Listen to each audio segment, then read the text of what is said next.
আরজিকর কাণ্ডে পলিগ্রাফ টেস্টের আবেদন করলো সিবিআই শিয়ালদা কোর্টে সন্দীপ ঘোষ অর্থাৎ তৎকালীন অধ্যক্ষ যিনি পদত্যাগ করেছেন ইতিমধ্যেই একেবারে জানেন যাকে নিয়ে তোলপাড় গোটা রাজ্য সেই সন্দীপ ঘোষের পলিগ্রাফ টেস্টের আবেদন করলো সিবিআই। সন্দীপ ঘোষ সহ 5 জনের পলিগ্রাফ টেস্টের আবেদন শিয়ালদা কোর্টে। কথা বলবো, আমাদের সঙ্গে রয়েছেন আমাদের প্রতিনিধি প্রকাশ সিনহা। প্রকাশ, জানাও আমাদের বিস্তারিত।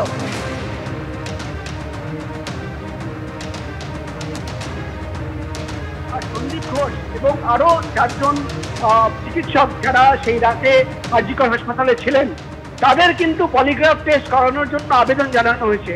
এবং আজকে আমরা দেখলাম দুপুর 2:30 নাগাদ সিজিও কমপ্লেক্সের সিবিআই দপ্তর থেকে সিবিআই এর অফিসাররা সন্দীপ ঘোষকে নিয়ে এবং পড়ুয়াদের নিয়ে তারা কিন্তু বেরিয়ে যান এবং তারা সোজা চলে যান শিয়ালদা কোর্টে আবেদন জানানো হয়েছে এমনই খবর আমরা সিবিআই সূত্র মাত্র জানতে পারছি।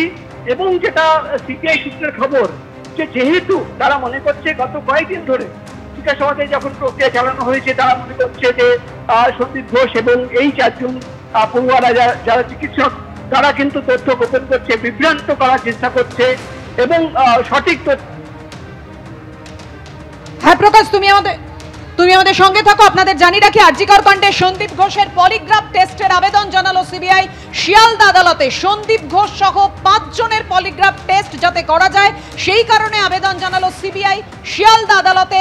আরজিকর কাণ্ডে ইতিমধ্যেই আপনারা জানেন সন্দীপ ঘোষকে টানা জিজ্ঞাসাবাদ করা হয়, এমনকি গোপন জবানবন্দিও নেওয়া হয়। এবার পলিগ্রাফ টেস্টের জন্য আবেদন করলো সিবিআই। প্রকাশ, জানাও আমাদের।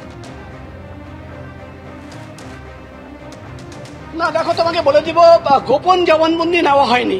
সিবিআই সূত্রের খবর, গোপন জবানবন্দি নেওয়া হয়নি।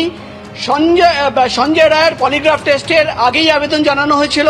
আগামীকাল পলিগ্রাফ টেস্ট হবে কিনা শিয়ালদা কোর্ট সেটা ঠিক করবে এবং নির্দেশ দেবে, যেহেতু আজকে সুপ্রিম কোর্টের নির্দেশ এসছে যে আগামীকাল বিকেল 5টার মধ্যে সেই নির্দেশ আসবে।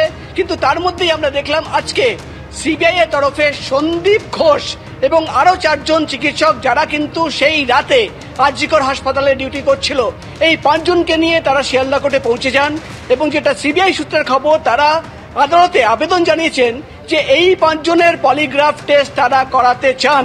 এবং আমরা দেখলাম কোর্টে যাওয়ার পর তাদের কোর্টরুমে নিয়ে যাওয়া হয় এবং কোর্টরুম ভেতর থেকে বন্ধ করে দেওয়া হয়। ইন ক্যামেরা একটা হিয়ারিং হয়, অর্থাৎ কোর্টের ভেতরে যখন এই শুনানি চলছিল, প্রক্রিয়া চলছিল, তখন বাইরে থেকে কাউকে প্রবেশ করতে দেওয়া হয়নি। এবং সন্দীপ ঘোষ এবং বাকি 4 জন যাদের নিয়ে যাওয়া ছিল তাদের কনসেন্ট নেওয়ার জন্য এই হিয়ারিং হয়েছে। অর্থাৎ সিবিআই এর আধিকারিকরা মনে করছেন যে দফায় দফায়, তুমি জানো, গত 7 দিন ধরে বারবার সন্দীপ ঘোষকে তলব করে তাকে জিজ্ঞাসাবাদ করা হয়েছে।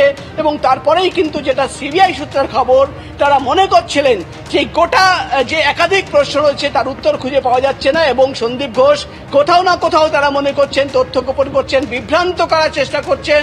তাই সন্দীপ ঘোষ এবং বাকি 4 জন যারা চিকিৎসক যারা সেই রাতে ছিল তাদের কিন্তু পলিগ্রাফ টেস্ট করার প্রয়োজন রয়েছে, এমনই সিদ্ধান্ত নেন সিবিআই গোয়েন্দারা। এবং তারা সোজা এই 5 জনকে নিয়ে শিয়ালদা কোর্টে পৌঁছে যান এবং কোর্টে সরাসরি আবেদন, যে শুধুমাত্র সঞ্জয় রায় নয়, সন্দীপ ঘোষ এবং এই 4 জন বাকি যে চিকিৎসক তাদেরও কিন্তু পলিগ্রাফ টেস্ট করাতে চান।